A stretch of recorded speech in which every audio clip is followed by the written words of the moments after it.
আপনারা জানেন এই বীর ইতিহাস। বিগত 47 বছর আগে আমাদের মহান নেতা মরহুম রাষ্ট্রপতি জিয়া রহমান সাহেব বাংলাদেশি জাতীয়তাবাদের কথা চিন্তা করে এই সংগঠন এই দলের জন্ম দিয়েছিলেন। এই দলকে আমরা ভালোবাসি। আমরা ভালোবাসি না?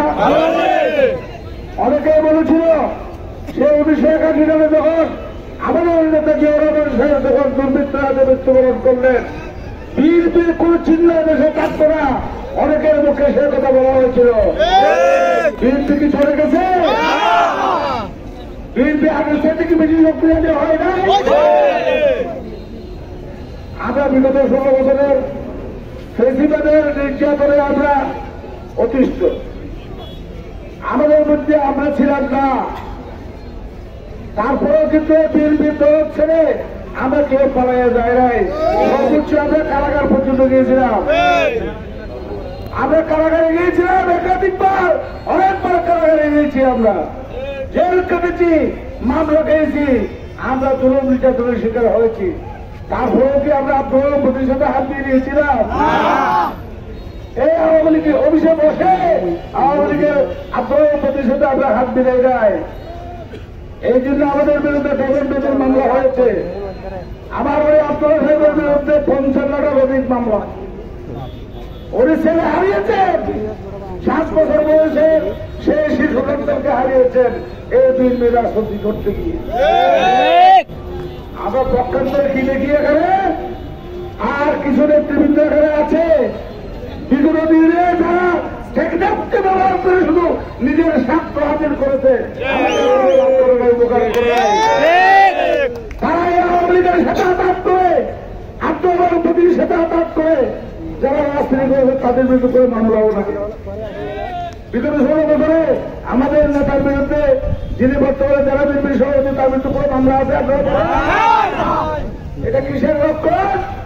এটা বেইমানি মুনাফিকের লক্ষ্য। তার সাথে বেইমানি করেছে এই বাংলাদেশ জাতীয়তাবাদী দলের সাথে বেইমানি করেছে। তারা আবার ওই যে বসন্তের কুকিলের মতো 5 বছর বার হয়ে গেলে সুযোগ করে আবার আসে, বলে পরিচ্ছন্ন রাজনীতিবিদ।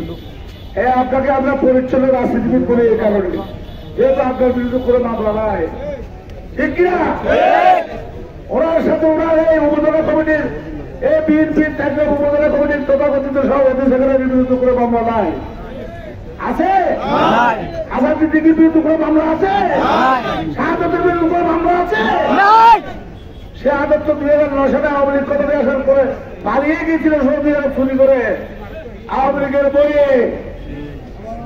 আপনার আমি একটা কথা বলবো আজকে বাইরে, আবার সবাই খুব সমৃদ্ধ কথা বলি।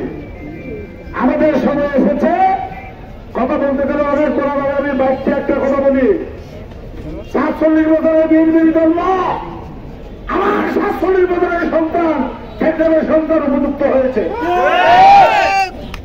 আমাদের যখন উপযুক্ত সন্তান ছিল না, আমরা উঠিয়ে গেলে রাবুকেও দিতাম, রাবুকে উঠিয়েছি আমরা।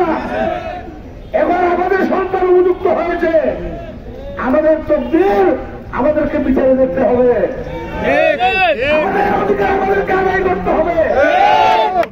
আমি এখানে আব্দুল্লাহ সাহেবকে চিনি না, শাহাদাতকে চিনি না। আমি আবার বিএনপি হাইকমান্ডের কাছে দাবি জানাবো চট্টগ্রামের পক্ষ থেকে আমরা 47 বছর পরে এই আগামী 15 সরকার জাতীয় নির্বাচনে আমরা চট্টগ্রাম থেকে প্রার্থী চাই।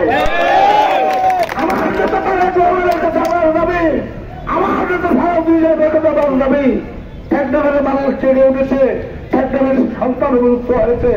আমরা সীমান্তের মানুষ আমাদের অধিকার বাস্তবায়নের জন্য, আমাদের অধিকার প্রতিষ্ঠিত করার জন্য এবারে চট্টগ্রামকে পরিশোধ দিতে হবে।